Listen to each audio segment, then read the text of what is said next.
सूरह आला में ये आयत भी आप सुनेंगे, बल तूतिरूनल हयातद दुनिया वल आखिरतु खैरुन व अबका। ऐ मेरे बंदो, तुम दुनिया की जिंदगी को सब कुछ समझते हो, जबकि आखिरत की जिंदगी ज्यादा बेहतर और ज्यादा बाकी रहने वाली है। ऐ मेरे बंदो, तुम इस दुनिया पे सब कुछ मेहनत करते हो, एनर्जी खर्च करते हो, सुबह जब आंख खुलती है तब से लेकर रात में बिस्तर पे जाने तक तुम सिर्फ और सिर्फ दुनिया के बारे में सोचते हो। ऐ मेरे बंदो, 60 साल वाली, 70 साल वाली, 50 साल वाली जिंदगी के लिए इतनी मेहनत करते हो, वल आखिरतु खैरुन व अबका, और जो ज्यादा देर तक, लंबे टाइम तक परमानेंट चलने वाली जो जिंदगी है, जो बाकी रहने वाली जिंदगी है, आखिरत की जिंदगी, उसको तुम क्यों भूल जाते हो। मेरे प्यारे नौजवान भाइयों, आज अपने चेहरे पर बड़ी मेहनत कर रहे हो, कोई फेस वॉश लगा रहा है, कोई फेस क्रीम लगा रहा है, कोई बालों में हेयर जेल लगा रहा है, कोई दाढ़ी में सीरम लगा रहा है। नौजवानों का बाल देख लो, आज सैलून में चले जाओ तो बाल बनवाने के कम से कम 10 तरीके के उसके स्टाइल बताता है बाल बनाने वाला। कोई बंदर के जैसा बाल रखे हुए है, कोई किसी फिल्मी हीरो की तरह बाल रखे हुए हैं। कुछ हमारे नौजवान तो कानों में बालियां तक पहने हुए हैं, हाथ में उनके कड़ा भी मौजूद है, बस लिपस्टिक की कमी रह जाती है। मेरे प्यारे साथियों, इस फैशन के पीछे, इस दुनिया की खूबसूरती के पीछे तुम भाग रहे हो। एक दिन आएगा तुम्हारी ये जवानी खत्म हो जाएगी, तुम्हारा ये सारा फैशन खत्म हो जाएगा। ओ मेरी प्यारी माँ बहनों, बड़ी मेहनत करती हो तुम अपने मेकअप के ऊपर, बहुत बड़ी इंडस्ट्री है फैशन की इंडस्ट्री, बहुत पैसा खर्चा किया जा रहा है आज फैशन के ऊपर, आज मेकअप के ऊपर। लेकिन है मेरी प्यारी माँ बहनों, एक टाइम ऐसा भी आएगा जब आपके चेहरे की रौनक खत्म हो जाएगी, जब चेहरे पर झुर्रियां पड़ जाएंगी, जब बाल सफेद हो जाएंगे, जब जवानी आपकी फना हो जाएगी, उस वक्त आपको मलाल होगा कि काश हमने जन्नत के लिए मेहनत की होती। जन्नत में कोई बूढ़ा होने वाला नहीं है, जन्नत में कोई चीज एक्सपायर होने वाली नहीं है, जन्नत की नेमतें कभी खत्म होने वाली नहीं होंगी। इसीलिए कुरान बार बार हमें दुनिया और आखिरत दोनों का कंपैरिजन हमारे सामने पेश करता है कि मेरे बंदो, ये दुनिया है और ये आखिरत है, अब तुम कंपैरिजन कर लो, तुम मुकाबला कर लो, तुम तुलना कर लो कि ये बेहतर है या ये। मैंने आपके सामने सूरह हदीद की कुरान के 27वें पारे की एक आयत पढ़ी है, जरा उस आयत के ऊपर गौर कीजिएगा मेरे प्यारे साथियों। उस आयत में अल्लाह ताला ने पूरी दुनिया की जिंदगी का नक्शा खींचा है। एलमू अन्नमल हयातुद दुनिया लअबुन व लहबुन व ज़ीनतुन व तफाखुरुम बैनकुम। ऐ मेरे बंदो, ये दुनिया की जिंदगी तो खेल है। बच्चा 8 साल का होता है, 10 साल का होता है, उसकी जिंदगी का एक ही मकसद, उसको खेलना है। उसको न नौकरी की टेंशन है, न परिवार चलाने की टेंशन है, न कमाने की टेंशन है। वो स्कूल से आया, मदरसे से आया, खेल रहा है, मोबाइल पे गेम खेल रहा है, घर में क्रिकेट खेल रहा है। उसकी जिंदगी का एक ही मकसद है, उसको खेलना है। एलमू अन्नमल हयातुद दुनिया लअबुन, ओ लोगो, तुम्हारी दुनिया की जिंदगी की शुरुआत तो खेल से हो रही है। वलहबुन, थोड़े और बड़े हो गए, लड़की 14 साल की हो गई, लड़का 16 साल का हो गया। इंग्लिश में बोले तो टीनेजर हो गया, हिंदी में बोले तो नौयुवक हो गया, उर्दू में बोले तो नौजवान हो गया। 16 साल का लड़का, 14 साल की लड़की अब सजने लगा, सजने लगी, संवरने लगा। आईने के सामने देर तक खड़ा होकर के अपने आप को निहारने लगा, अपने ड्रेसिंग सेंस पर ध्यान देने लगा, अपने बालों पर तवज्जो देने लगा। वल्लाहुम, अब तमाशे का दौर आ गया। पहले सिर्फ खेल खेला करता था, अब तमाशे का दौर आ गया। अब फिल्में और सीरियल और मोबाइल पर वीडियोस देखना भी उसकी जिंदगी का एक मशगला बन गया। पहले खेल था, अब तमाशा उसकी जिंदगी में आ गया। वज़ीनतुन, थोड़ा और बड़ा हुआ तो सजने लगा, थोड़ा और बड़ा हुआ तो सजने लगा, जीनत इख्तियार करने लगा, अपने आप को संवारने लगा, अपने आप को सुंदर बनाने लगा, अपने आप को खूबसूरत बनाने लगा। व तफाखुरुम बैनकुम, फिर लड़के की शादी हो गई, लड़की की शादी हो गई, परिवार बन गया, फैमिली बन गई। अब जिंदगी थोड़ी सी और आगे बढ़ गई। अब ज्यादा पैसा कैसे कमाया जाए, मेरे पड़ोसी के पास बुलेट आ गई, मेरे पास बुलेट कैसे आ जाए। उसने स्कॉर्पियो खरीद ली, मैं कैसे फॉर्च्यूनर खरीद के दिखा दूं। वो लखपति बन गया, मैं कैसे करोड़पति बन के दिखा दूं। व तफाखुरुम बैनकुम, एक दूसरे के ऊपर फख्र करने लगे, एक दूसरे से कंपटीशन करने लगे, एक दूसरे से प्रतिस्पर्धा करने लगे, मुकाबला करने लगे। उसके बाद और आगे बढ़ो, 40 साल की उम्र हो गई, 45 साल की उम्र हो गई, खूब पैसा कमा लिया, बाप भी बना, फिर दादा भी बन गया, बेटों के बेटे भी हो गए, बेटियों के बेटे भी हो गए। वत्तकासुरुन फिल अमवालि वल औलाद, अब इसी बात का चर्चा हो रहा है। मेरे इतने बच्चे, मैंने इतनी जमीन बनाई, मैंने इतनी जायदाद बनाई। अब माल की कसरत और औलाद की कसरत पे नाज करने लगा। ऐ मेरे बंदे, यही तो तेरी सारी जिंदगी की मिसाल है। खेल से बात शुरू हुई थी और जाके कहां खत्म हुई। कितना पैसा कमाया, कितनी जमीन बनाई, कितना जायदाद बनाया, कितने पोते हो गए, कितने नवासे हो गए। अब अल्लाह मिसाल क्या दे रहा है, जरा गौर से सुनना। कमसली गैसिन आजबल कुफ्फार नबातु, ऐ मेरे बंदो, इस दुनिया की जिंदगी की मिसाल ऐसी है जैसे आसमान से बारिश उतरती है, और जब बारिश उतरती है जमीन से लहलहाने वाली खेती निकलती है, जमीन से सब्जा निकलता है, जमीन से पौधे निकलते हैं, और खेती करने वाले हरे हरे पौधे देख करके बहुत खुश हो जाते हैं। सुम्मा यहीजु फतराहु मुस्फर्रा, फिर वो खेती के पकने का टाइम आ जाता है, वो खेती पीली हो जाती है, वो जर्द हो जाती है। सुम्मा यकूनु हुतामा, और फिर एक दिन ऐसा आता है उस खेती को काट दिया जाता है। ओ नौजवानों, जरा गौर करना, तुम्हारी जिंदगी भी खेती की तरह है। तुम जवानी में हरे भरे रहते हो, बुढ़ापे में पीले हो जाते हो, और जब इंतकाल हो जाता है और कब्रिस्तान के हवाले कर दिए जाते हो तो समझो कि खेती की तरह काट दिए जाते हो। फिर तुमको कोई मरने के बाद तुम्हारी डेड बॉडी अपने घर में नहीं रखता है। बेटा बाप से बहुत प्यार करता है, बीवी शौहर से बहुत मोहब्बत करती है, मगर इंतकाल के बाद सबको इसी बात की चिंता है कैसे इनको जल्दी से दफन कर दिया जाए।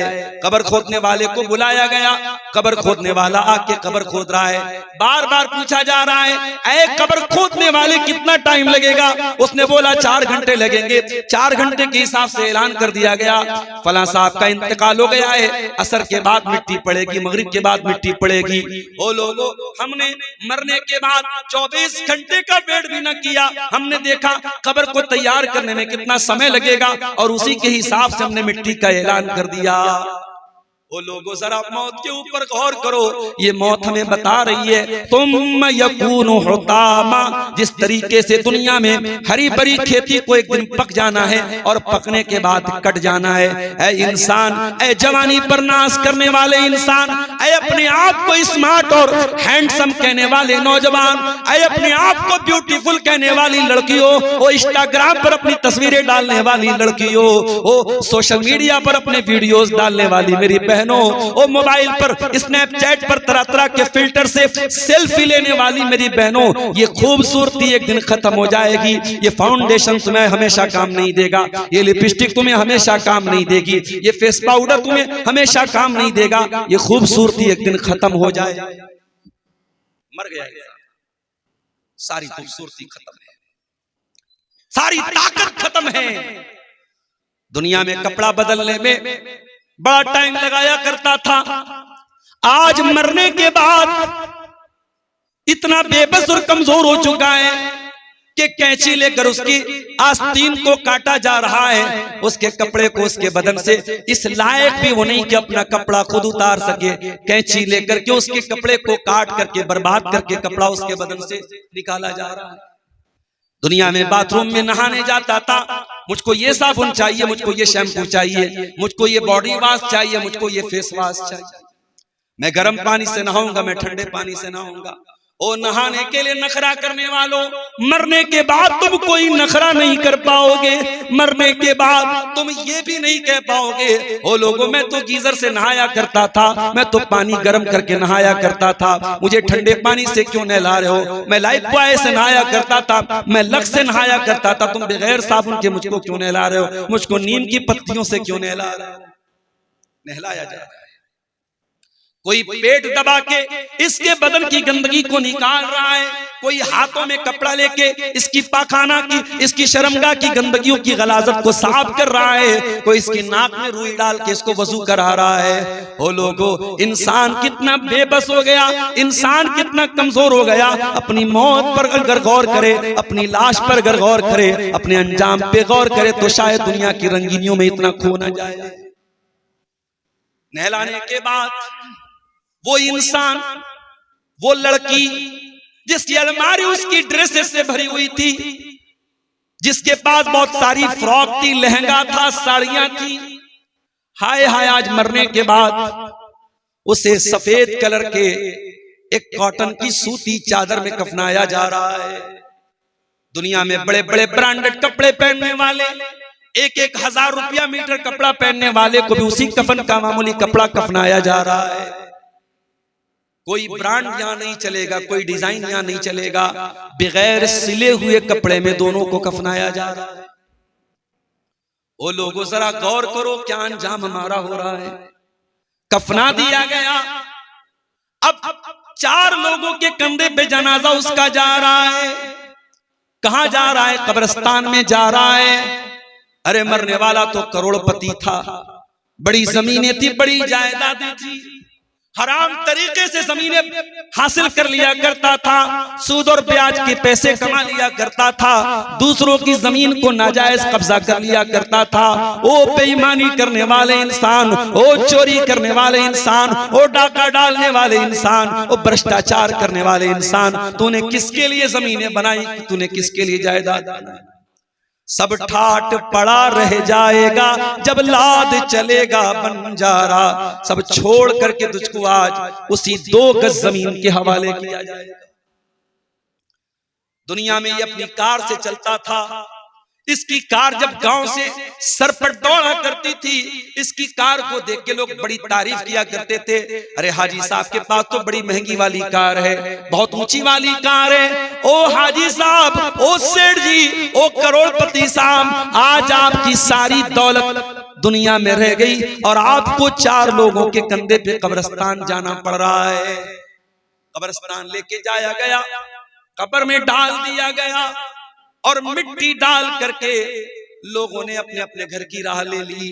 बेटे ने भी बाप की मिट्टी दे के हाथ झाड़ ली, बीवी 4 महीना 10 दिन तक इद्दत गुजारने के बाद भूल गई, तेरी औलाद तुझको भूल गई, तेरे बच्चे तुझको भूल गए, तेरी बीवी तुझको भूल गई। और उस कब्र की तारीकी में मेरे भाई अब तू खुद अपने अमल का हिसाब देगा, तू मुनकर नकीर को जो सवालों का जवाब देगा, तू अपने अकीदे और अपने अमल के हिसाब से जवाब देगा।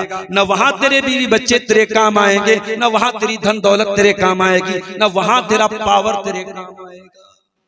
सुम्मा यकूनु हुतामा, मेरे बंदो तुम्हें दुनिया में कट जाना है। जिस तरीके से उस खेती को एक दिन कट जाना है और खेती के को एक सपाट मैदान बन जाना है, उसी तरीके से तुझे अपने घर से निकल के कब्रिस्तान जाना पड़ेगा, तुझे मरना पड़ेगा, तुझे दुनिया से। और जानते हो मरने के बाद इंसान की पहली तमन्ना क्या हो? दुनिया में इंसान की प्लानिंग बहुत सारी अधूरी रह जाती है। इंसान ख्वाब देखते देखते दुनिया से चला जाता है। जिसके पास बाइक है वो सोचता है कार आ जाए, जिसके पास कार है वो सोचता है महंगी वाली कार आ जाए, जो किराए के मकान में रहता है सोचता है अपना मकान हो जाए, जो अपने मकान में रहता है सोचता है आलीशान बंगला बन जाए। ये अधूरे ख्वाब लेकर के इंसान दुनिया से मर जाता है। कोई एक्सीडेंट हो जाता है, कोई बीमारी आ जाती है, किसी बहाने से मौत आ जाती है और इंसान मर जाता है। और मरने के बाद जब अल्लाह के फरिश्ते उसकी रूह निकालने के लिए आते हैं तो बंदा पहली तमन्ना क्या करता है, जरा गौर से सुनना।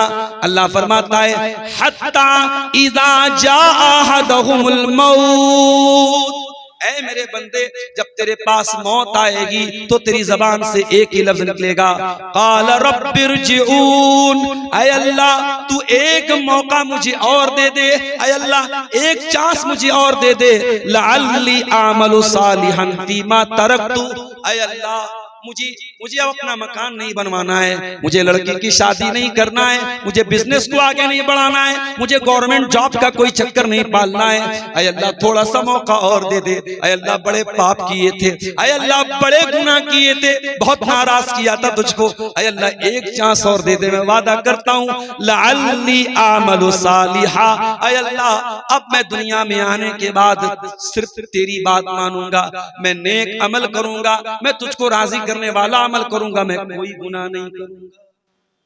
अल्लाह फरमाएगा कल्ला, हरगिज नहीं, इन्नहा कलिमतुन हुवा काइलुहा, ऐ मेरे बंदे तेरी ये तमन्ना कभी पूरी होने वाली नहीं है, व मिन वराइहिम बरज़खुन इला यौम युबअसून, अब कयामत तक तुझे बरज़ख की जिंदगी गुजारना है, अब इसी कब्र में तुझे रहना है, अब या तो ये कब्र जन्नत की क्यारी बन जाएगी या जहन्नम की आग का टुकड़ा बन जाएगा, अब इसी कब्र की और बरज़ख की जिंदगी में तुझको रहना है। मेरे प्यारे साथियों, उस जिंदगी की तैयारी हम और आप कितनी कर रहे हैं जरा गौर कीजिए। और मैं यहां एक बात और बता दूं, अभी मैं एक इंटरव्यू सुन रहा था, हमारे उत्तर प्रदेश के एक पॉलिटिशियन है, समाजवादी पार्टी के एक नेता है राजकुमार भाटी, उन्होंने एक बयान दिया, किसी इंटरव्यू में उन्होंने कहा कि मुझे कुरान की ये बात समझ में नहीं आती कि बुरे अमल करने वालों को जहन्नम की आग में डाला जाएगा और जलाया जाएगा और बार बार उनकी चमड़ी जलाई जाएगी और उनको तकलीफ दी जाएगी। बोले मुझे कुरान की ये बात मुझे सही नहीं लगती।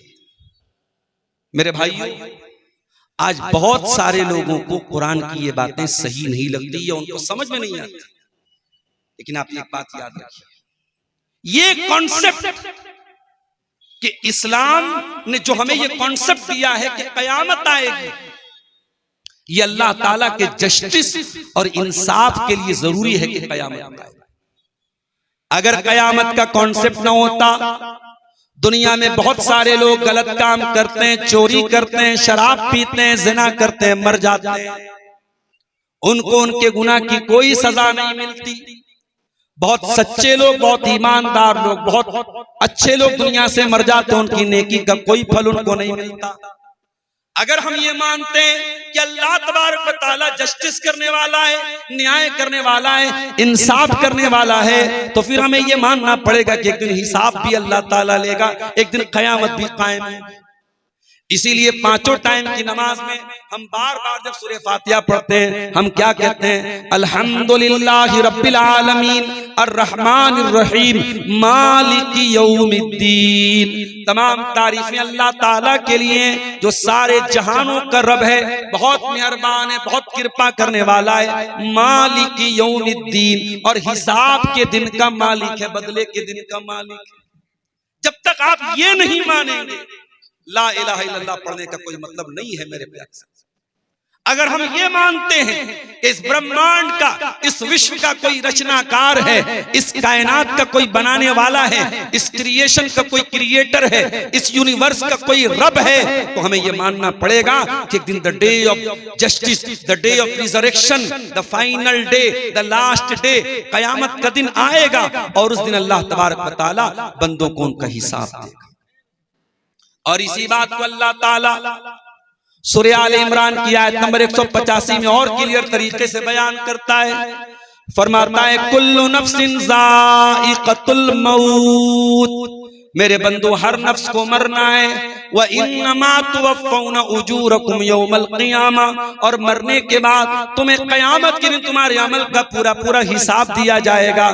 फमन ज़ुज़िया अनिन नारि व उदखिलल जन्नत फ़क़द फ़ाज़, तो जो अल्लाह की अदालत में, अल्लाह की बारगाह में जो जहन्नम की आग से बचा लिया जाएगा और जो जन्नत में दाखिल कर दिया जाएगा, वही कामयाब होने वाला है। वमल हयातुद दुनिया इल्ला मताउल गुरूर। और ऐ मेरे बंदो, ये दुनिया की जिंदगी तो धोखे का सामान है।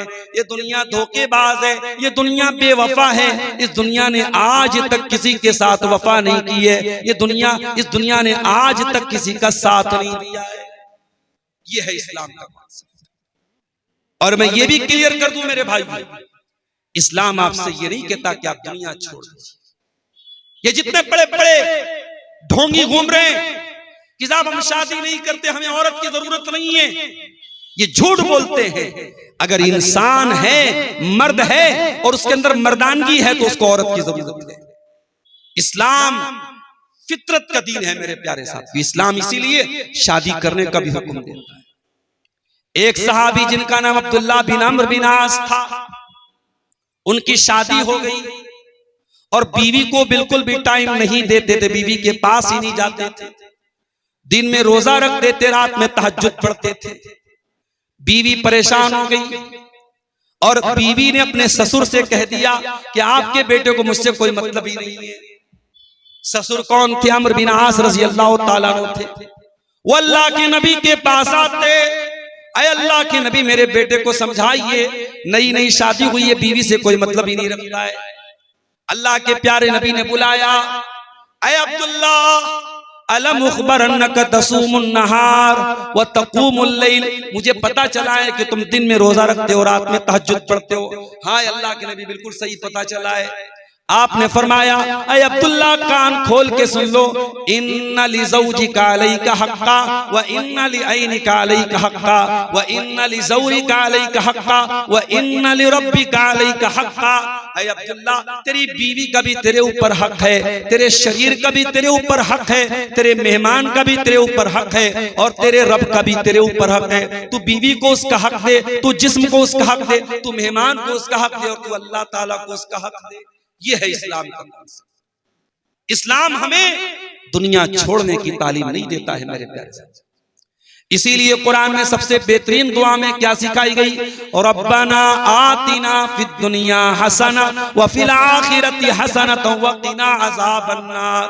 ऐ परवरदिगार, तू दुनिया में भी भलाई अता फरमा और आखिरत में भी भलाई अता फरमा और जहन्नम की आग से हमको बचा ले। आखिरत की फिक्र मेरे प्यारे साथी, ये इस्लाम की तालीम है। आज हम और आप गौर करें, हमारी जिंदगियों में आखिरत की फिक्र कहाँ है? मस्जिद में हम देखते हैं जुमा के दिन चंदा होता है, सबसे ज्यादा 10 के और 5 के सिक्के आते हैं, क्योंकि वहां आखिरत का मामला है। जहां दुनिया में खर्च करने की बात आती है, दुनिया के शौक के लिए खर्च करने की बात आती है, आदमी हजारों खर्च कर देता है। जहां आखिरत की बात आती है वहां चमड़ी चली जाए दमड़ी ना जाए, वो मिजाज होता है। मेरे प्यारे साथियों, साहबे किराम की जिंदगियों को जरा उठा करके देखो। ये अबू बकर सिद्दीक रज़ी अल्लाह ताला अन्हु हैं, अल्लाह के नबी के सबसे चहेते साहबी हैं, अल्लाह के नबी के दोस्त हैं, साथी हैं, बहुत बड़े साहबी हैं, बड़ा मर्तबा है इनका। अबू बकर सिद्दीक कभी कभी किसी परिंदे को देख करके कहा करते थे, ऐ काश अबू बकर तू भी इस परिंदे की तरह होता। ऐ अबू बकर, काश तू इस परिंदे की तरह होता और तुझे अल्लाह ताला का हिसाबो किताब ना देना पड़ता, तुझे गुनाह पर कोई सजा ना मिलती, तुझे अल्लाह ताला के यहाँ कोई हिसाबो किताब ना देना पड़ता। ऐ अबू बकर, काश के तेरी माँ ने तुझे जन्म ही ना दिया होता, ना तू दुनिया में पैदा होता, ना तुझको हिसाब देना पड़ता। ये अबू बकर सिद्दीक बोल रहे हैं, ये उनका जुमला है जो नबी की जबान से बार बार जन्नती होने की बशारत सुन रहे हैं, जो उनका जुमला है। कह रहे हैं कि काश तेरी माँ ने तुझको जन्म दिया। हजरत उमर फारूक को देखो मेरे प्यारे साथियों, हजरत उमर फारूक एक दिन रात में गश्त कर रहे थे, रात में निकले थे। उनका मामूल था अपनी रियाया की, अपनी आवाम की खबरगिरी किया करते थे, गश्त लगाया करते थे। रात का सन्नाटा था, अल्लाह का कोई बंदा सूरह तूर की तिलावत कर रहा था और सूरह तूर की आयत हजरत उमर के कानों में पड़ी, इन्ना अज़ाब रब्बिका लवाक़ि मा लहू मिन दाफ़े, अल्लाह का अजाब आने वाला है और अल्लाह के अजाब को कोई रोकने वाला नहीं है। हजरत उमर ने कुरान की आयत सुनी, वहीं पर गिर गए, बेहोश हो गए। होश आया, घर आए और 1 महीने तक बीमार रहे। लोग अयादत करने आते, खबरगिरी करने आते, ऐ उमर फारूक क्या मामला है, क्यों बीमार पड़े हैं? हजरत उमर कोई जवाब नहीं दे पाते हैं। कुरान की एक आयत सुन करके जिसमें अल्लाह के अजाब का तज़किरा है, जिसमें जहन्नम का तज़किरा है, हजरत उमर 1 महीने तक बीमार पड़ जाते हैं। ये सहाबे किराम थे, इनकी जिंदगियों में आखिरत की टेंशन और आखिरत की फिक्र थी मेरे प्यारे साथ। यही उमर फारूक जब इंतकाल का टाइम आता है और अबू लुलू फिरोज नाम का एक जालिम इनके ऊपर हमला करता है। फजर की नमाज हजरत उमर पढ़ा रहे थे और उसने आकर खंजर मारा और हजरत उमर वही मुसल्ले पर गिर जाते हैं। उनके पेट पर हमला करता है, उनकी अतड़ियां कट जाती हैं, घर लाए जाते हैं, हकीमों को बुलाया जाता है, दवाएं दी जा रही हैं, लेकिन कोई आराम नहीं हो रहा है। और यकीन हो गया हजरत उमर को कि अब मेरा आखिरी टाइम है, अब मेरा इंतकाल का टाइम आ चुका है। हजरत उमर फारूक रज़ियल्लाहु ताला अन्हु बड़े घबराए हुए हैं, चेहरे पर बड़ी घबराहट है। एक नौजवान आके कहता है, अय अमीरुल मोमिनीन, आपको इतना घबराने की क्या जरूरत है? आप तो अल्लाह के नबी के बड़े चहेते साहबी हैं और आपने इस्लाम का बड़ा साथ दिया है, आपने नबी का साथ दिया है, आप नबी पर ईमान लाए और नबी दुनिया से गए तो नबी आपसे राजी थे। ऐ उमर फारूक, अबू बकर सिद्दीक का दौर आया, उनके दौर में भी आपने इस्लाम की बड़ी खिदमत की और अबू बकर सिद्दीक दुनिया से गए तो वो भी आपसे राजी थे। फिर आपका दौर आया और आपने भी बड़े अच्छे तरीके से हुकूमत की। ऐ उमर फारूक, आपको इतना घबराने की क्या जरूरत है? अब जरा जुमला सुनिएगा हजरत उमर का, बुखारी के अल्फाज हैं। हजरत उमर कहते हैं, लऊ अन्नली तिला अलर्ज़ी ज़हबा, ओ लोगों, उमर की तमन्ना तो ये है कि उमर के पास अगर जमीन भर के सोना भी आ जाए, लफ्तदईतु बिही मिन अज़ाबिल्लाह, तो उमर अल्लाह की राह में वो जमीन भर के सोना देने को तैयार है। अल्लाह के अजाब से बचने के लिए उमर अल्लाह की राह में जमीन भर के सोना भी देने को तैयार है। अल्लाह, ये उमर फारूक जो नबी की जबान से जन्नती होने की बशारत सुन चुके हैं और जिनकी पूरी जिंदगी इस्लाम की खिदमत में गुजरी है, इंतकाल के पहले वो ये कह रहे हैं कि अगर मेरे पास जमीन भर के सोना आ जाए और अल्लाह कह दे कि ऐ उमर तू जमीन भर के सोना दे दे, मैं अपने अजाब से तुझे बचा लूंगा, तो उमर उसके लिए भी तैयार है। मेरे प्यारे साथियों, माफ कीजिएगा, आज हम दुनिया परस्त हो चुके हैं, दुनिया के नशे में डूबे हुए हैं। आज हर दौलत वाला कारून बना हुआ है, हर कुर्सी वाला फिरौन बना हुआ है। आज दौलत का नशा, ताकत का नशा, कुर्सी का नशा आज इंसान को जुल्म करने पर मजबूर कर रहा है। आज इंसान जो जुल्म कर रहा है, बगावत कर रहा है, सरकशी कर रहा है, उसकी वजह यही है कि इंसान ने दुनिया को सब कुछ समझ लिया है। मगर ये बात याद रखो मेरे प्यारे साथियों, दुनिया हमेशा नहीं रहेगी, दुनिया एक दिन खत्म हो जाएगी। अब्दुल्ला बिन उमर रज़ियल्लाहु ताला अन्हु को देखिए, गर्मी का मौसम है, प्यास लगी है, किसी ने ठंडा पानी ला के दे दिया। अब्दुल्ला बिन उमर ठंडा पानी पीने लगे। पानी पीने के बाद अचानक रोने लगे, आंखों से आंसू बहने लगे। किसी ने कहा, अब्दुल्ला बिन उमर क्या बात है, आपको तो प्यास लगी थी, पानी मिल गया आपको ठंडा ठंडा, आपको तो खुश हो जाना चाहिए, आप रो क्यों रहे हैं? कहा, ओ लोगों, मुझे कुरान की एक आयत याद आ गई। का कौन सी आयत याद आ गई? फरमाया, वनादा अस्हाबुन नार या अस्हाबल जन्नति अन अफीदू अलैना मिनल मा। कुरान कहता है कि जहन्नमी लोग जन्नती लोगों को पुकारेंगे और कहेंगे, अन अफीदू अलैना मिनल मा, ऐ जन्नतियों थोड़ा सा पानी हमको भी पिला दो। औ मिम्मा रज़क़कुमुल्लाह, ऐ जन्नतियों अल्लाह ताला ने तुमको बड़ी नेमतों से नवाजा है, थोड़ी सी नेमतें हमको दे दो, थोड़ा सा पानी हमको दे दो।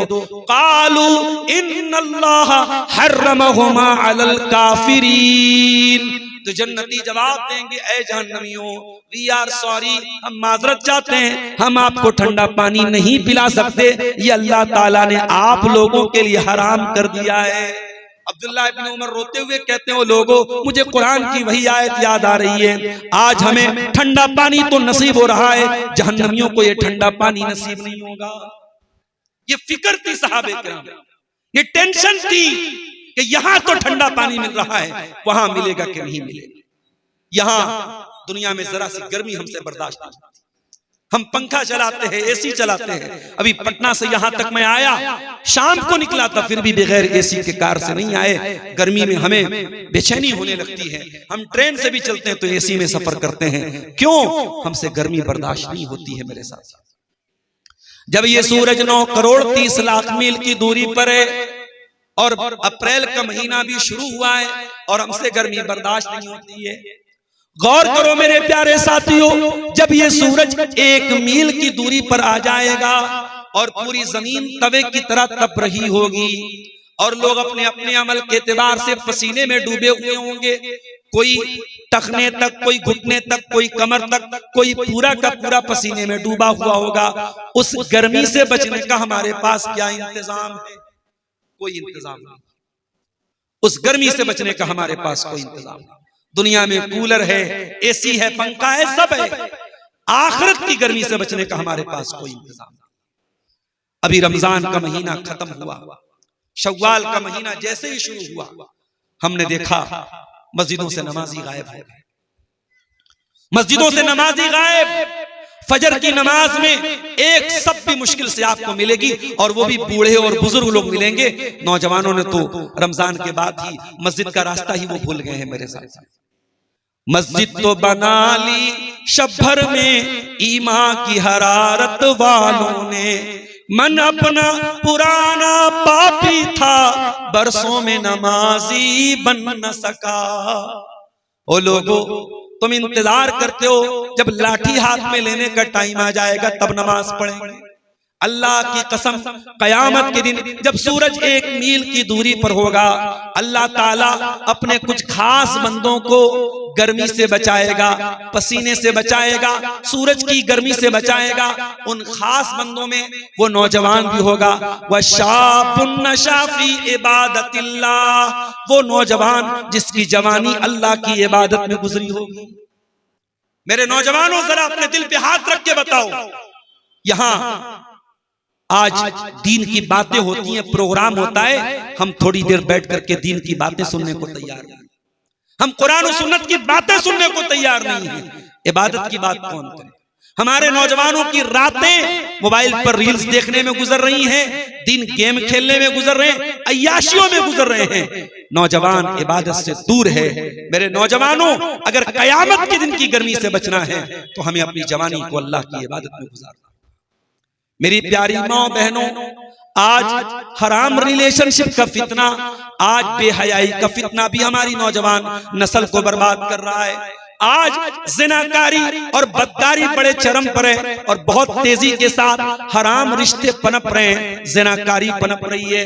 अल्लाह के नबी फरमाते हैं कि कयामत के दिन अल्लाह ताला जिन बंदों को गर्मी से बचाएगा, जिन बंदों को अल्लाह ताला अपने अर्श का साया देगा, उन बंदों में को बंदा भी होगा। फरमाया व रजुलुन दातुम रातुन ज़ातु मनसबिन व जमालिन फ़क़ाल इन्नी अख़ाफ़ुल्लाह, वो नौजवान जिसको कोई खूबसूरत औरत और पैसे वाली औरत गलत काम की दावत दे और वो ये कह के ठुकरा दे मैं अल्लाह से, जिसको ज़िना की दावत दी जाए, हराम काम की दावत दी जाए और वो ये कह के ठुकरा दे कि नहीं मैं तुम्हारे चक्कर में नहीं पड़ता, मैं अल्लाह से डरता हूँ। ऐसा तकवा और ऐसी परहेजगारी और ऐसी पाक दामनी कहाँ है मेरे प्यारे साथ? आज तो ऐसा लग रहा है कि सोशल मीडिया ये हराम रिलेशनशिप को हासिल करने का एक अड्डा बनता चला जा रहा है। मैं हालात जो देख रहा हूं मेरे साथियों, कभी रात में आप मोबाइल उठाइए, कोई भी आप ऐप खोलिए, फेसबुक खोल लीजिए आप, तो बाकायदा ऐड आता है और ऐड पे लिखा रहता है, तस्वीरें आती हैं लड़कियों की और लिखा रहता है मुझसे चैटिंग करने के लिए क्लिक करें। इस तरीके के बहुत सारे ऐप, खास तौर से रात में 12 बजे के बाद अगर मोबाइल हाथ में आएगा, आप देखेंगे उनका एडवर्टीजमेंट ऑटोमेटिक आपके सामने। बड़ी खूबसूरती के साथ हमारे नौजवानों को जिना परोसा जा रहा है, हमारे नौजवानों को हराम रिलेशनशिप परोसी जा रही है। आज कौन सा गांव है जहां से ये खबरें नहीं आ रही हैं कि फला लड़की फला के साथ भाग गई, फला लड़की फला के साथ भाग गई। आज जिना के वाकयात, आज हराम रिश्तों के वाकयात क्यों हो रहे हैं मेरे साथियों? क्योंकि आज आखिरत की फिक्र नहीं है। अगर आखिरत की फिक्र होती तो हम इस हदीस पर अमल करते। अल्लाह के नबी फरमाते हैं, वो नौजवान जिसको कोई खूबसूरत औरत और पैसे वाली औरत गुनाह की दावत दे और वो ये कह के ठुकरा दे, मैं अल्लाह से डरता हूं। मेरे प्यारे साथियों, कभी कभी कब्रिस्तान भी जाया करो। अगर आखिरत को याद करना है, मौत को याद करना है, अपने गांव के कब्रिस्तान पे कभी कभी जाओ, अपनी माँ की कब्र पे जाओ, अपने बाप की कब्र पे जाओ। मैं ये नहीं कहता कि माँ के लिए दुआ करने के लिए आपको कब्र पे जाना जरूरी है। आप मस्जिद में बैठ के भी माँ के लिए दुआ कर सकते हैं, आप घर में बैठ के भी दुआ कर सकते हैं, लेकिन कब्रिस्तान जब आप जाएंगे आपको मौत की याद आएगी। अल्लाह के प्यारे नबी अपनी माँ की कब्र पे जाते हैं। सही मुस्लिम की रिवायत है, माँ की कब्र पे जाने के बाद अल्लाह के नबी जब अपनी माँ को याद करते हैं, वो माँ जिसको अल्लाह के नबी ने 6 साल की उम्र में खो दिया था, 6 साल की उम्र में अल्लाह के नबी यतीम हो गए थे और आपने जब अपनी माँ को खो दिया, आप माँ की कब्र पे गए और ज़ारो कतार आप रोने लगे। सहाबे किराम भी अपने नबी को रोता हुआ देख करके रोने लगे। आपने रोते हुए फरमाया, ऐ मेरे सहाबा, मैंने अल्लाह से इजाजत मांगी थी कि मैं अपनी माँ के लिए मगफरत की दुआ करना चाहता हूँ, अल्लाह ताला ने मुझको इजाजत नहीं दी। मैं अपनी माँ की मगफरत की दुआ करना चाहता हूँ, अल्लाह ने मुझको इजाजत नहीं दी। फिर मैंने अल्लाह से इजाजत मांगी कि ऐ अल्लाह, मैं अपनी माँ की कब्र पे जाना चाहता हूँ, अल्लाह ने मुझको इजाजत दे दी। फज़ूरुल क़ुबूर, तो तुम भी कब्रिस्तान जाया करो। फ़इन्नहा तुज़क्किरुकुमुल आखिरा, कब्रिस्तान जाने से आखिरत की याद आती है। कब्रिस्तान जाना चाहिए मेरे साथियों, इसलिए जाना चाहिए कि वहां जाने के बाद आपको अपनी हैसियत पता चलेगी, आपको मालूम होगा कि यही हमारा आखिरी ठिकाना है दुनिया में, यही हमको मरने के बाद जाना है। इसलिए मेरे प्यारे साथियों, अगर आखिरत की फिक्र है तो कभी कभी कब्रिस्तान भी जाए। अगर आखिरत की फिक्र है मेरे प्यारे साथियों, दुनिया की औरतों के पीछे भागने वालों, काश तुमने जन्नत की औरतों का तस्करा कुरान में पढ़ा होता। ओ दुनिया की खूबसूरती के पीछे दीवाने हो जाने वाले मेरे नौजवानों, काश के तुमने जन्नत की हूरों के बारे में पढ़ा होता। ठीक है, आज बॉलीवुड में फिल्में बन रही हैं, जन्नत की हूरों का मजाक उड़ाया जा रहा है, आज सोशल मीडिया पर जन्नत का मजाक उड़ाया जा रहा है, मगर हम जानते हैं कि कुरान में अल्लाह ताला बार बार जन्नत का तस्करा करता है ताकि जन्नत को हासिल करने की तलब हमारे अंदर पैदा हो। कभी गौर कीजिए, सूरह रहमान आप पढ़िए, अल्लाह फरमाता है, फीहिन्ना कासिरातुत तर्फी लम यतमिसहुन्ना इंसुन क़ब्लहुम वला जान फबिअय्यि आलाइ रब्बिकुमा तुकज़्ज़िबान।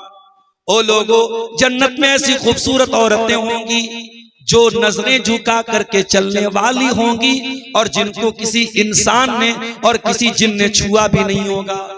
पता ये चला कि जो औरत दुनिया में नजरों को झुका करके चलती है, जो औरत दुनिया में शर्मा के चलती है, जिसकी आंखों में शर्म होती है, वो जन्नती औरत की अलामत उसके अंदर पाई जाती है। जन्नती औरत बेहया नहीं होती, जन्नती औरत बेशर्म नहीं होती। अल्लाह ने फरमाया, जन्नत की औरतें नजरों को झुका करके चलने वाली होंगी और उनको किसी इंसान ने और किसी जिन ने छुआ नहीं होगा। फबिअय्यि आलाइ रब्बिकुमा तुकज़्ज़िबान, तो ऐ इंसानों और ऐ जिन्नात, तुम अपने रब की कौन कौन सी नेमतों को झुटलाओगे। कअन्नहुन्नल याक़ूत वल मरजान फबिअय्यि आलाइ रब्बिकुमा तुकज़्ज़िबान। वो जन्नत की हूरें इतनी खूबसूरत होंगी जैसे हीरा और मोती होता है, जैसे मोती और समुंदर से निकला गया कीमती मोती होता है, वो जन्नत की औरतें इतनी खूबसूरत होंगी। ये दुनिया की फाहिशा औरतें जो अपनी तस्वीरें दिखा करके 4 पैसे कमाने के लिए इंस्टाग्राम पर अपने जिस्म की नुमाइश करें, मेरे नौजवान भाइयों, उन लड़कियों के पीछे और उन औरतों के पीछे तुम दीवाने हो रहे हो।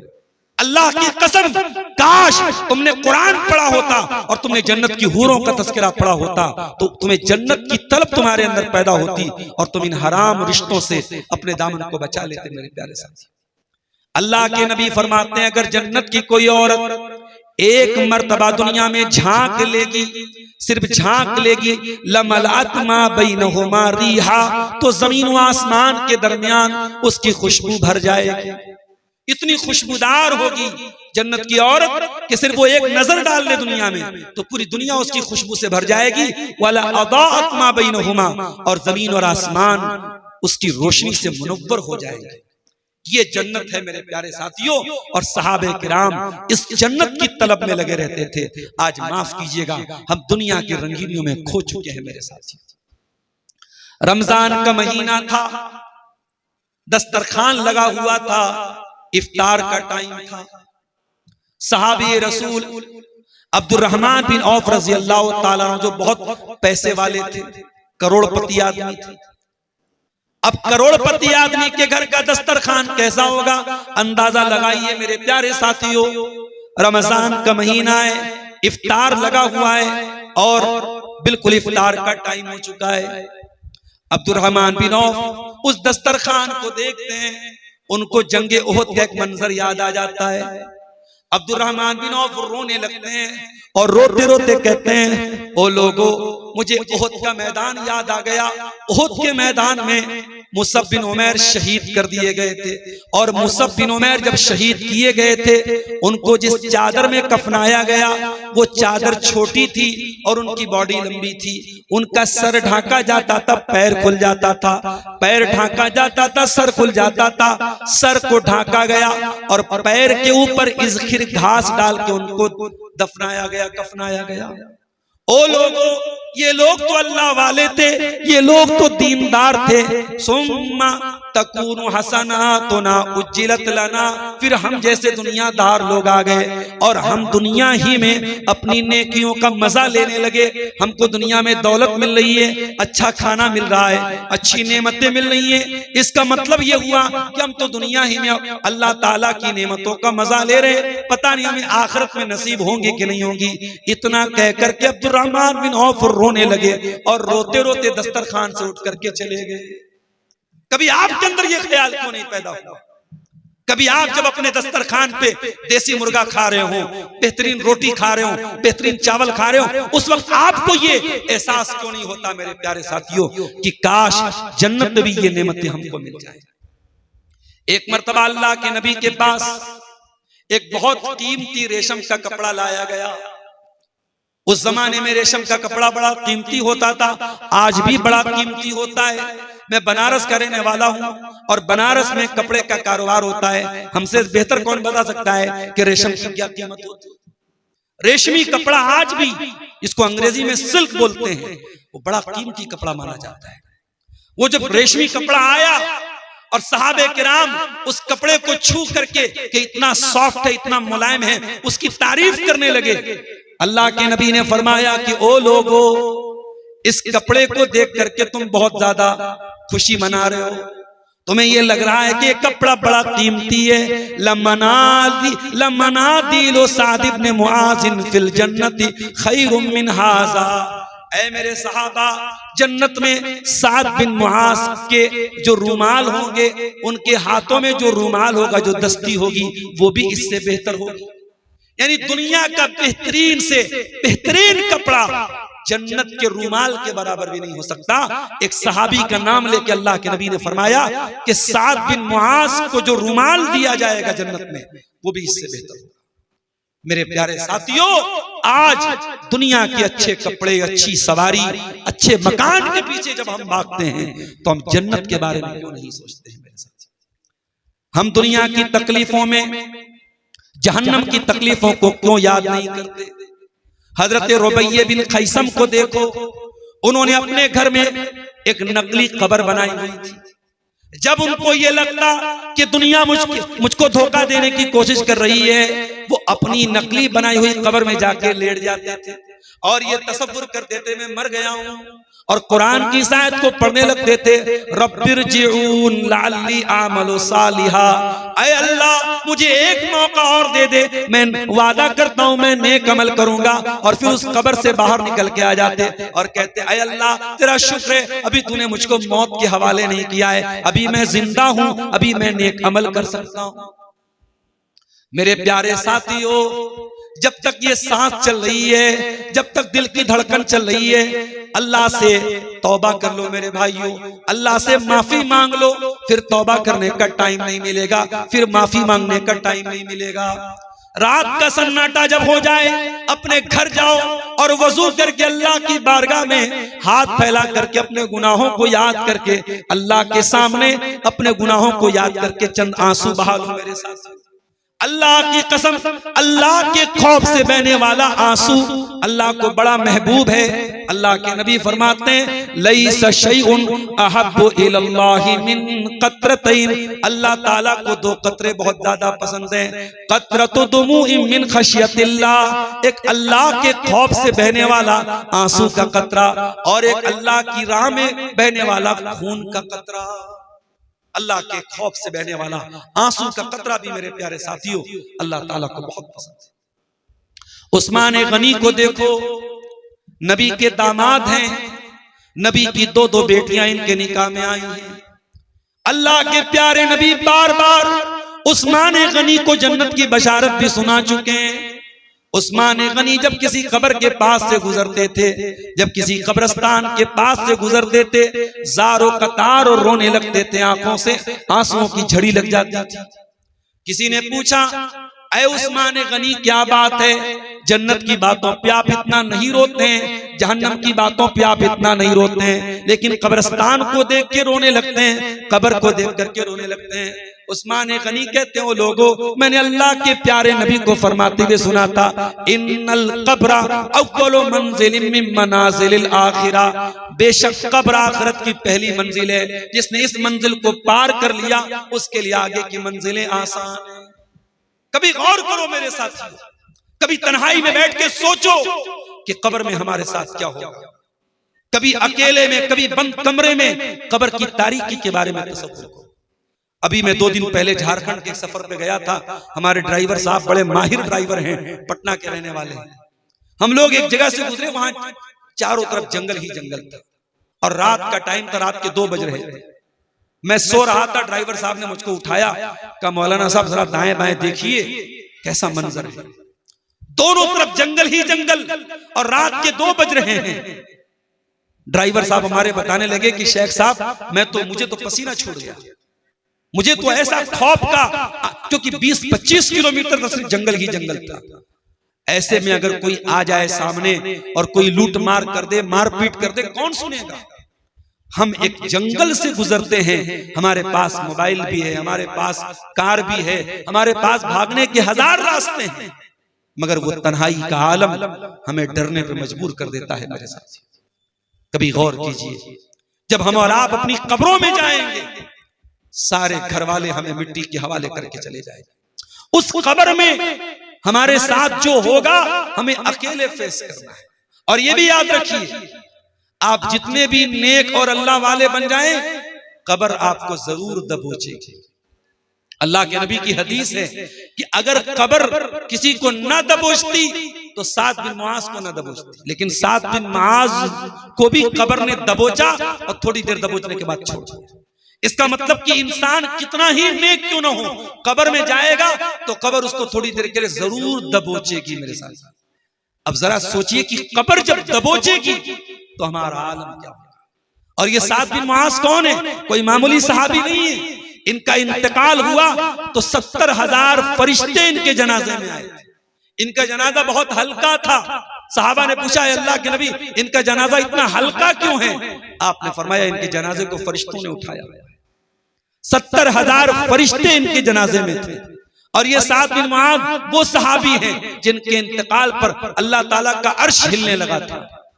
लेकिन जब अल्लाह के नबी ने उनको दफनाया, दफनाने के बाद आपने नारे तकबीर की आवाज आपने बुलंद की, 3 बार आपने सुभान अल्लाह सुभान अल्लाह सुभान अल्लाह कहा और आपने फरमाया लक़द तज़ायक़ल क़ब्रु अला हाज़िल अब्दिस सालिह, इस नेक आदमी की कब्र भी इनके ऊपर तंग हो गई, इनकी कब्र ने भी इनको दबोच लिया और मैंने अल्लाह से दुआ की तब जाकर के इनकी कब्र ने इनको छोड़ा।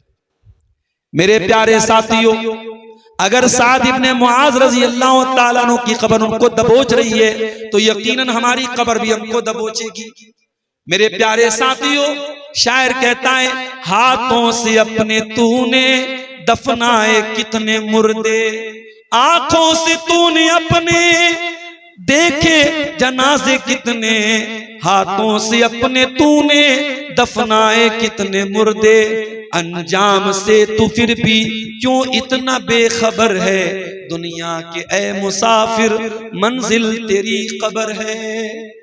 मेरे प्यारे साथियों, इसीलिए कुरान हमसे कहता है अल्हाकुमुत तकासुर, ओ दुनिया की दौलत कमाने वालों, ओ दुनिया में नाम कमाने वालों, ओ दुनिया की शोहरत कमाने वालों, हत्ता ज़ुरतुमुल मकाबिर, ये जो धोखे में तुम पड़े हुए हो, जब कब्र में तुम जाओगे ये सारा धोखा खत्म हो जाएगा, तुम होश में आ जाओगे।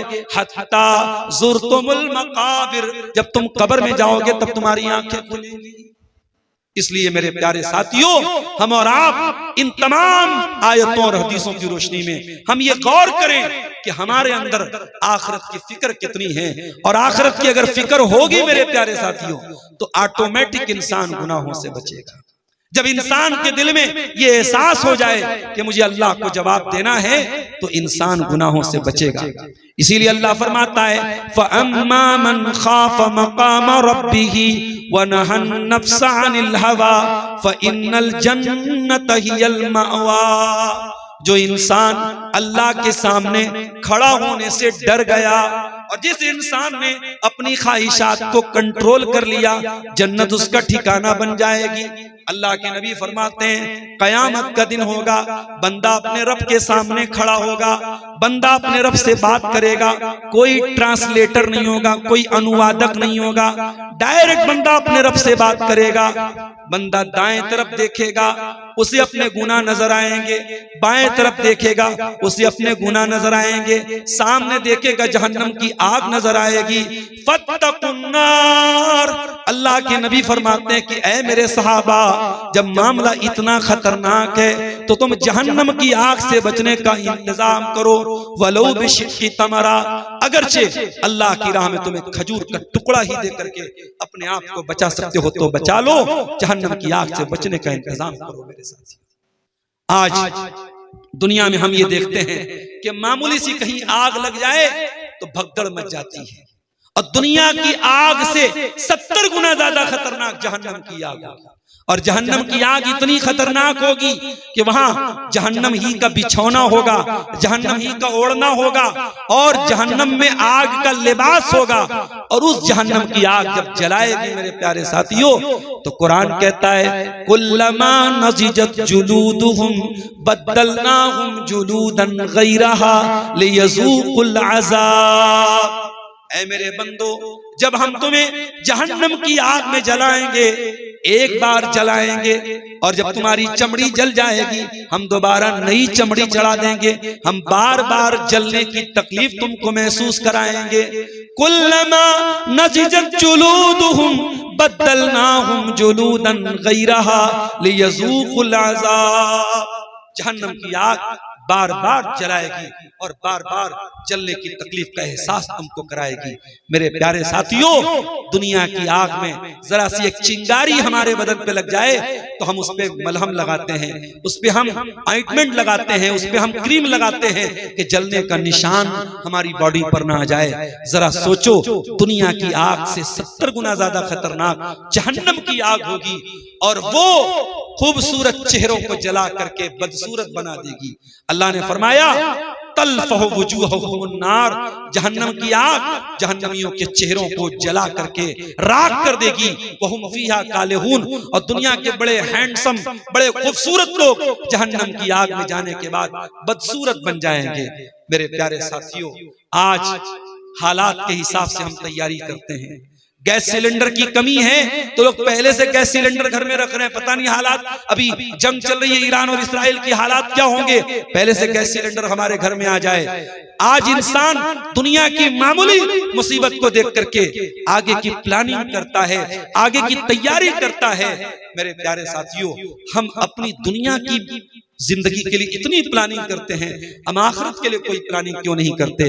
अल्लाह फरमाता है, या अय्युहल्लज़ीना आमनुत्तकुल्लाह वल तंजुर नफ्सुम मा क़द्दमत लिगद। ऐ ईमान वालो, अल्लाह से डरो और हर शख्स सोचे कि उसने कल के लिए क्या तैयारी करके रखी है।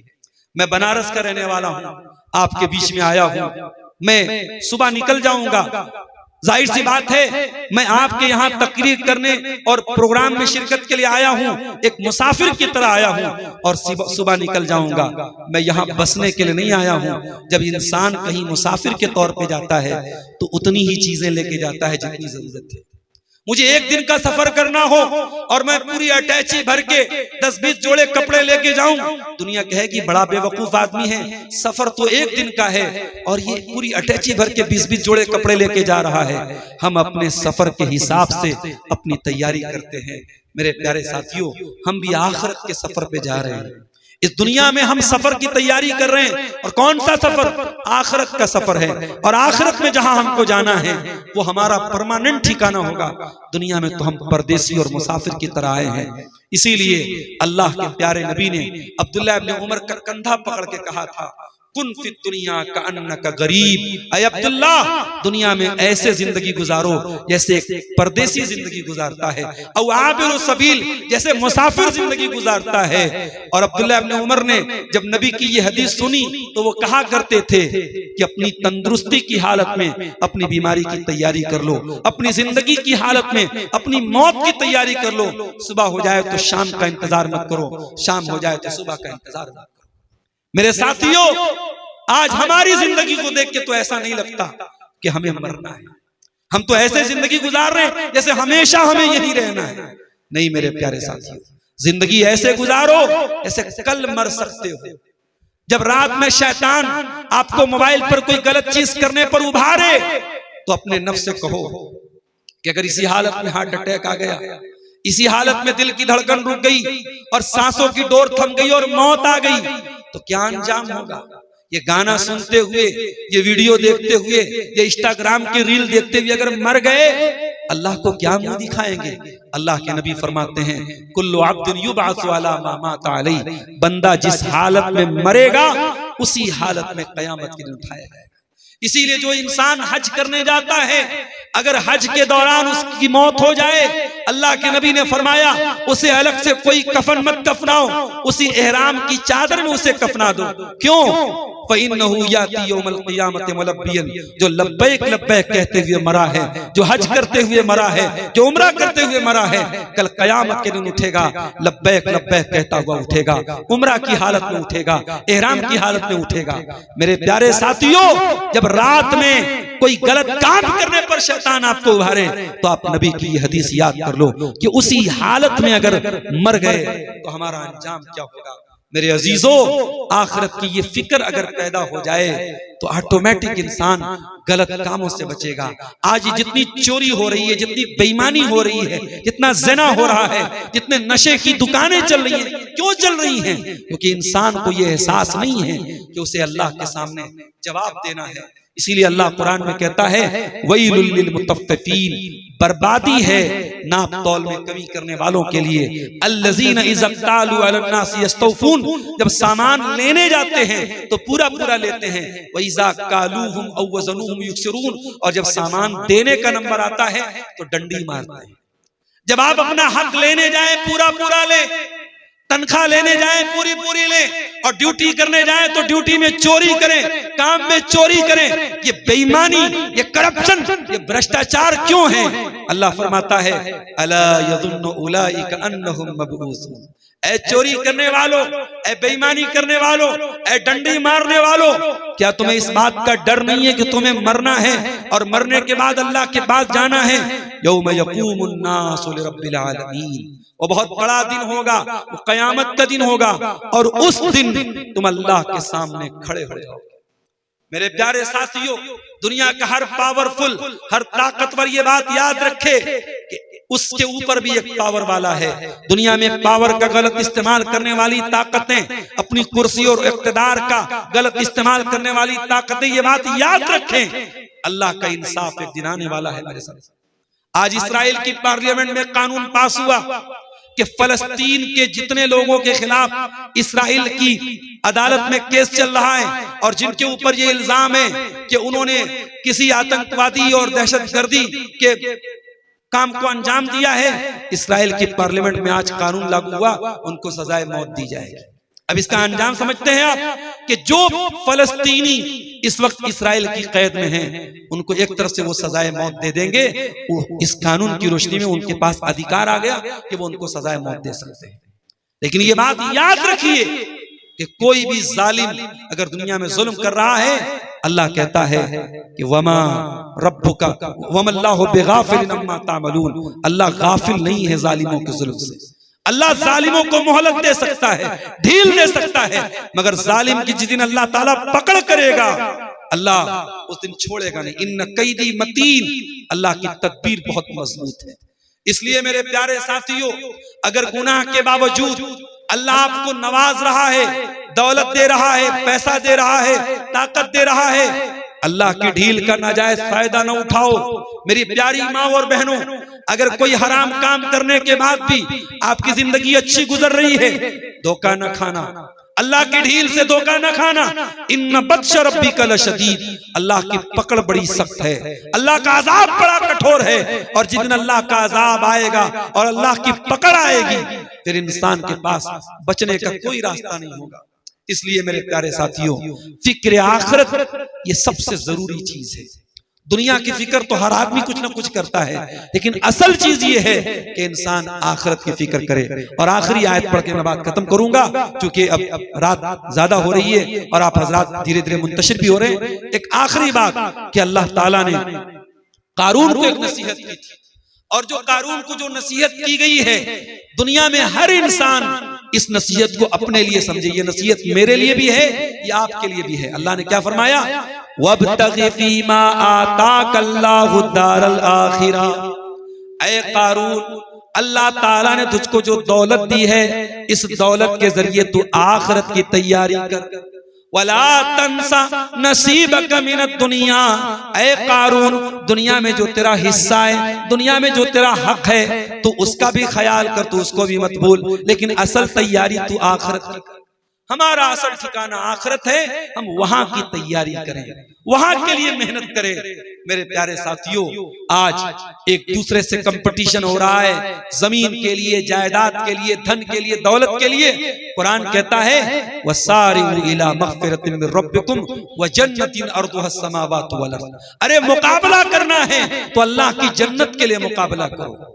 और जब इस तरीके का अल्लाह की राह में खर्च करने का कोई मौका आए, चाहे मस्जिद के लिए आपको बुलाया जाए, मदरसे के लिए बुलाया जाए, कब्रिस्तान के लिए बुलाया जाए, इस तरीके के नेकी के कामों में खर्च करने की बात आए, तो आप दूसरों का इंतजार मत कीजिए, आगे बढ़ के बढ़ चढ़ करके हिस्सा लीजिए। अगर आखिरत की फिक्र है, ये नेकी करने का मौका है, ये आखिरत बनाने का मौका है। मेरे प्यारे साथियों, याद कीजिए, जब जंगे तबूक का मौका आया था और प्यारे नबी ने ऐलान किया था, जो जंगे तबूक की तैयारी में ताउन करेगा, मैं उसको जन्नत की गारंटी देता हूं। हजरत उमर फारूक रजी अल्लाह ताला अन्हु अपने घर आए और अपने घर का आधा माल, अपने घर का आधा सामान लेकर के अल्लाह के प्यारे नबी के पास आए। और प्यारे नबी ने पूछा, माँ अबक़ैत लिअहलिक, ऐ उमर, घर वालों के लिए क्या छोड़ के आए हो? हजरत उमर ने कहा, अल्लाह के नबी आप फिक्र न कीजिए, आधा लेके आया हूँ, आधा छोड़ के आया हूँ। हजरत उमर बहुत खुश थे कि आज पहली मर्तबा मैं नेकी के मामले में अबू बकर सिद्दीक से भी आगे बढ़ जाऊंगा। थोड़ी देर के बाद हजरत अबू बकर सिद्दीक आए और वो अपने घर का जो माल लेके आए थे, जो सामान लेके आए थे, उन्होंने ला करके अल्लाह के नबी के कदमों में रख दिया। अल्लाह के प्यारे नबी ने पूछा, माँ अबक़ैत लिअहलिक, ऐ अबू बकर, आपने घर वालों के लिए क्या छोड़ा है?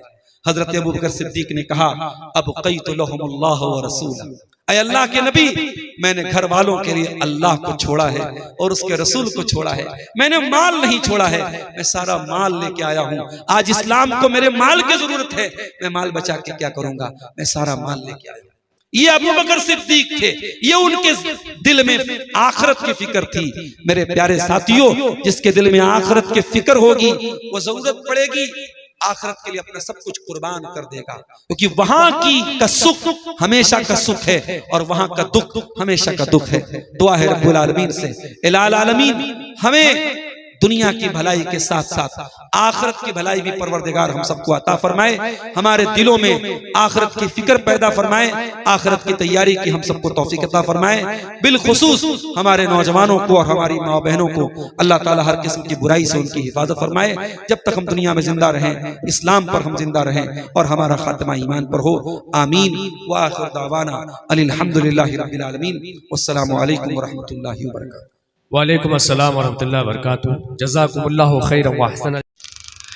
या अय्युहन्नासु इत्तक़ू रब्बकुमुल्लज़ी खलक़कुम मिन नफ्सिन वाहिदा व खलक़ मिन्हा ज़ौजहा व बत्थ मिन्हुमा रिजालन कसीरन व निसाअ वत्तक़ुल्लाहल्लज़ी तसाअलून बिही वल अरहाम इन्नल्लाह काना अलैकुम रक़ीबा।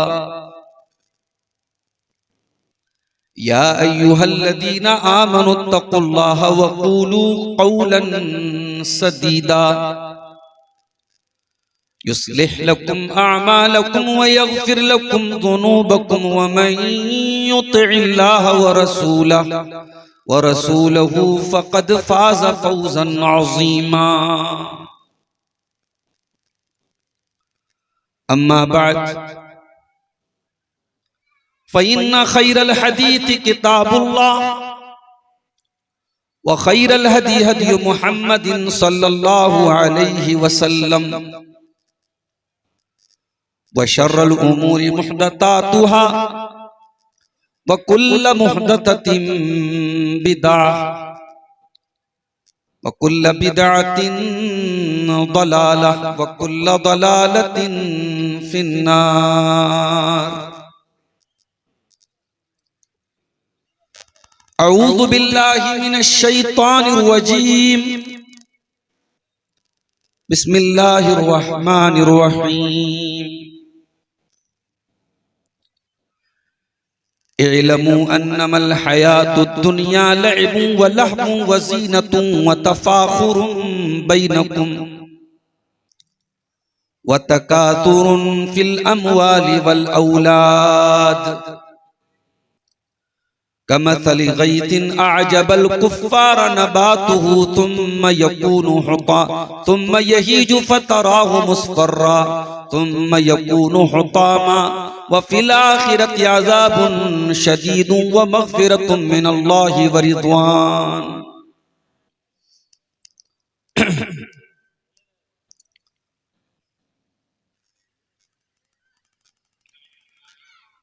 पहले तो ये सोचिए,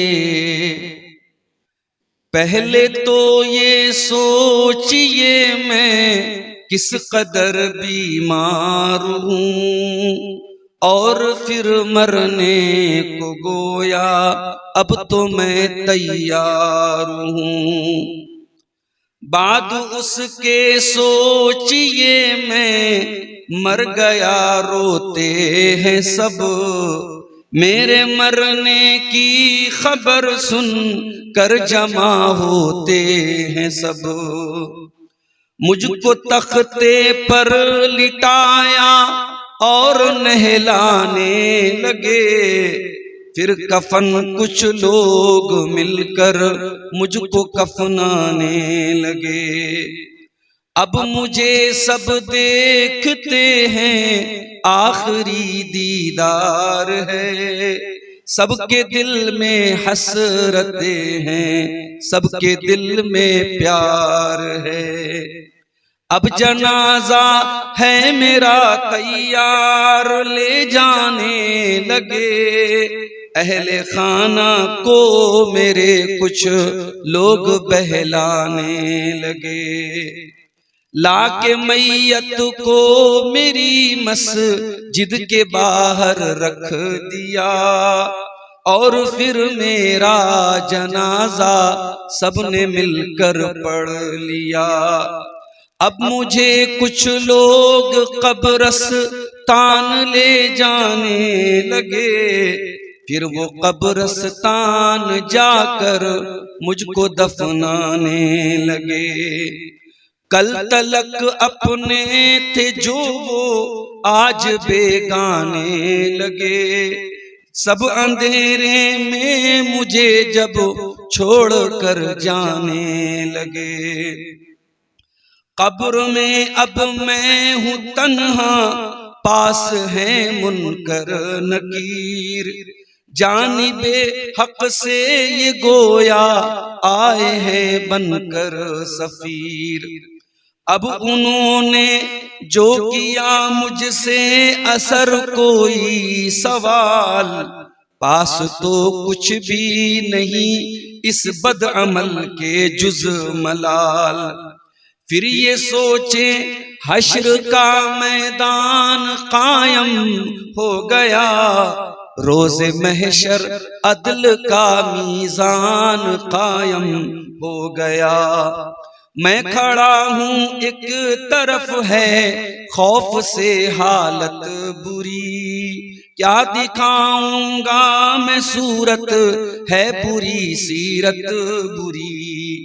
गैब से इतने में एक आवाज आती है मुझे, जात उस कहार की जैसे बुलाती है मुझे। आ इधर आ बद अमल तेरा भी अब ले लूं हिसाब, खोलना लायक जरा आमाल की अपनी किताब। अब सवालों से मैं उनके हो गया हूँ लाजवाब, खुल्द में जाना कुजाया हो गया हुक्म अजाब। अब फरिश्तों के लिए होता है ये इरशाद हक, डाल दो दोज़ख में इसको ताकि हासिल हो सबक। जिंदगी भर ये बुरे आमाल करता ही रहा, आलमे फानी की रंगीनी पे मरता ही रहा। और सितम इस पर कि खुद को बाअमल कहता था ये, अपनी ही तारीफ में शेरो गजल कहता था ये। क्या खबर इसको नहीं थी एक दिन पेशी भी है, उक़बा इसका घर है ये दुनिया में परदेसी भी है।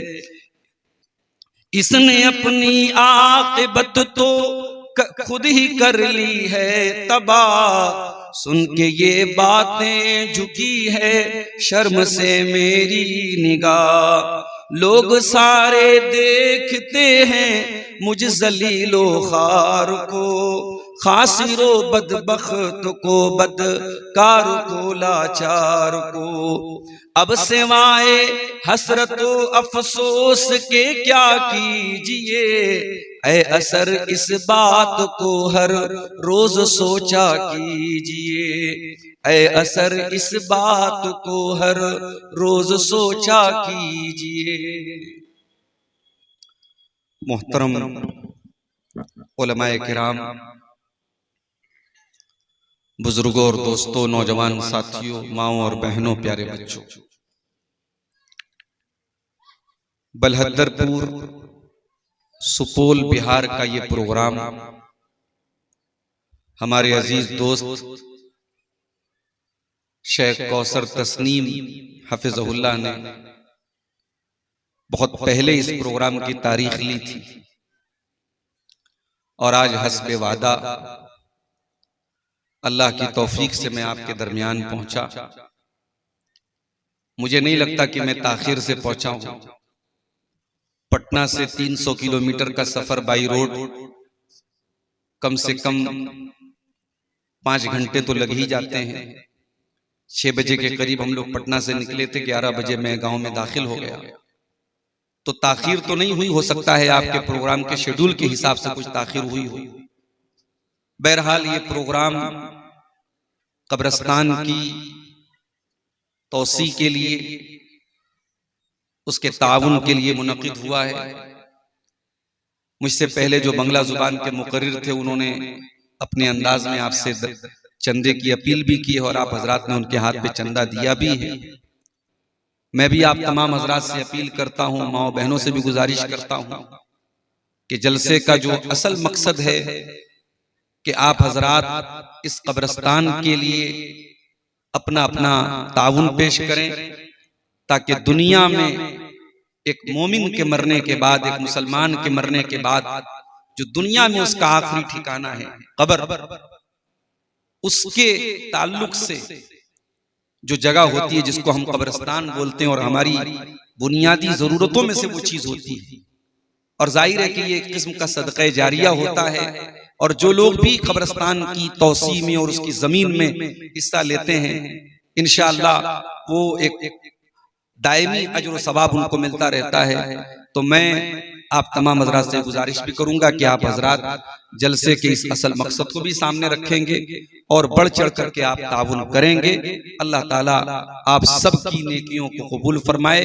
जिन भाइयों ने, जिन बहनों ने, जिन माओं ने इस कार्य खैर में हिस्सा लिया है या लेंगे, अल्लाह सबके चंदे को, सबके सदकात व अतियात को कबूल फरमाए।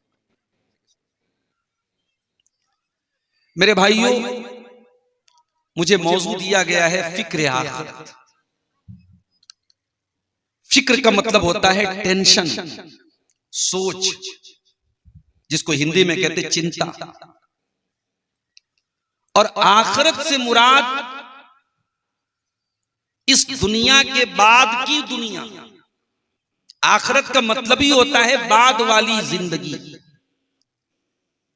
जिस जिंदगी में हम और आप इस वक्त जी रहे हैं, इसका नाम दुनिया है। दुनिया का मतलब जो करीब है, जो पास है। और आखिरत जो बाद में आएगी। इसीलिए कुरान में कहीं कहीं दुनिया को ऊला कहा गया, वलल आखिरतु खैरुल लक मिनल ऊला, कि ये पहली दुनिया है, वो बाद वाली दुनिया है।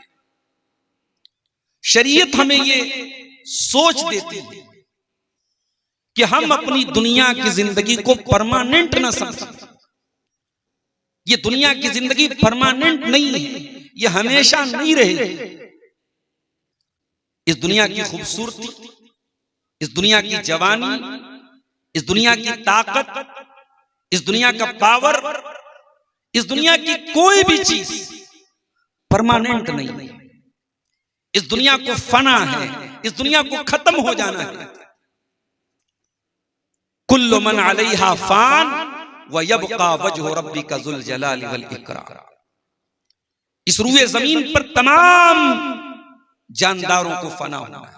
जिसके अंदर जान है उसको बेजान होना है।